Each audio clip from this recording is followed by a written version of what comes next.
दोस्तों हमने first grade के सिलेबस पर डिस्कशन किया, ठीक है। उसके बाद आपका सिलेबस है रीड सिलेबस इंग्लिश लेवल 2 जो अपन पढ़ने जा रहे हैं। सबसे पहला जो पार्ट है इसमें रीड में मैं आपको बता देता हूं, अपने जो रीड में क्वेश्चन आएंगे लैंग्वेज के 30 क्वेश्चन ईच है, यानी 2 लैंग्वेज सेलेक्ट करनी होती है, हिंदी इंग्लिश संस्कृत, ठीक है। इनमें से आपको 2 लैंग्वेज सेलेक्ट करनी है। तो इंग्लिश जो लैंग्वेज होगी लेवल 2 में उसके 30 क्वेश्चन आएंगे। कैसे आएंगे?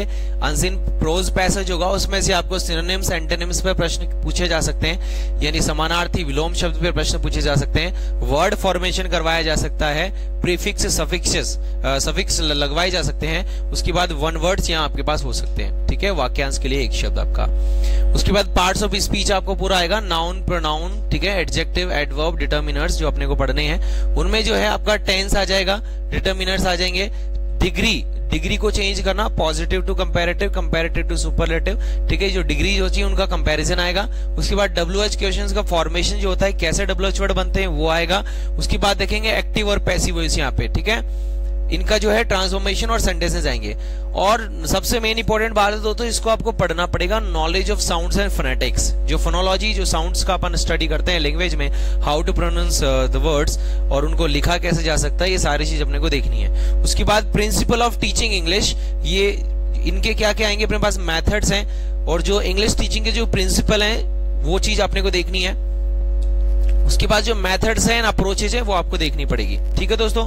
उसके बाद अपने को देखना है डेवलपमेंट ऑफ लैंग्वेज स्किल्स, जो लैंग्वेज स्किल्स का डेवलपमेंट चाइल्ड में होता है मल्टीमीडिया मटेरियल्स के थ्रू, टेक्स्ट बुक्स के थ्रू और कोई एक्स्ट्रा एड्स है उनके थ्रू, तो वो कैसे होगा, क्या क्या उनके पीछे स्ट्रेटेजीज हैं, क्या क्या प्रिंसिपल्स अपने को यूज करने हैं, क्या क्या मेथड्स अपने को यूज करने हैं, वो सारी स्किल्स अपने को देखनी है, जो अपन ने बीएड में भी एक बार पढ़ी थी। उसके बाद ये सबसे इंपॉर्टेंट है continuous and comprehensive evaluation, CCE। दोस्तों यहां से एक बार क्वेश्चन भी आ चुका है कि इसका सही फॉर्मेट क्या है। तो 4 ऑप्शन दिए गए थे, continuous and comprehensive evaluation, comprehensive and continuous evaluation, ऐसा उल्टा सीधा करके आपको देगा।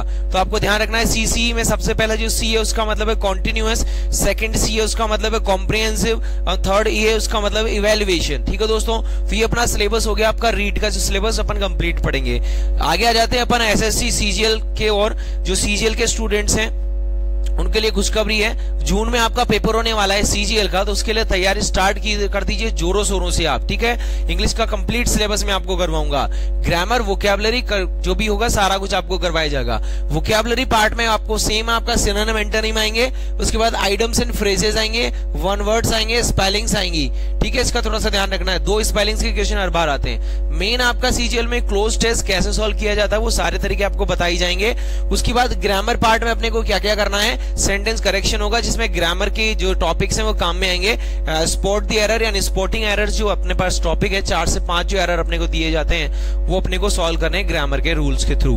उसके बाद सेंटेंस इंप्रूवमेंट, सेंटेंस कोई एरर है तो उसको कैसे हम सही कर सकते हैं, अंडरलाइन एक वर्ड दिया जाता है उसको कैसे हम इंप्रूव कर सकते हैं, वो चीज है। 4 ऑप्शन दिए जाते हैं। उसके बाद फिल इन द ब्लैंक्स हैं, 4 ऑप्शन होंगे। फिलिंग द ब्लैंक्स में प्रेपोजिशन हो सकता है, आपका correct form of the verb हो सकती है, और कोई आपका एक्स्ट्रा वोकैब हो सकता है। उसके बाद एक्टिव टू पैसिव हो गया, और अपना नरेशन यानी डायरेक्ट से इनडायरेक्ट हो गया।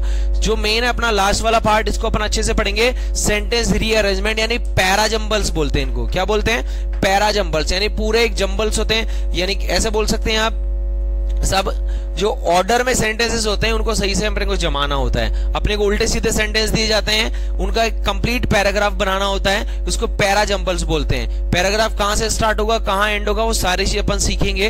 तो ये सारा सिलेबस आज अपन ने डिस्कस किया है, इसको आप 1 से 2 बार आप देखें, सारे सिलेबस को समझे, उसके अकॉर्डिंग अपने पास जो है अपने नोटबुक्स बनाएं, और जो एग्जाम की स्ट्रेटेजी है वो बनाएं, और उस पर थोड़ा सा प्लान करें, वर्कआउट करें, ठीक है दोस्तों। मैं आपके साथ रहूंगा इंग्लिश के लिए फर्स्ट ग्रेड में, रीड में, CGL में, और कोई एक्स्ट्रा चीज है जिस एग्जाम में सिलेबस आता है इंग्लिश का वहां पर दोस्तों। तो थैंक यू सो मच दोस्तों, आप इस वीडियो को देखिए, शेयर कीजिए, अपने दोस्तों तक पहुंचाइए, ताकि जो भी एग्जाम्स की तैयारी कर रहे हैं उन तक अपना सिलेबस पहुंच सके, अपने टीचिंग क्लासेस पहुंच सके। तो दोस्तों थैंक यू सो मच।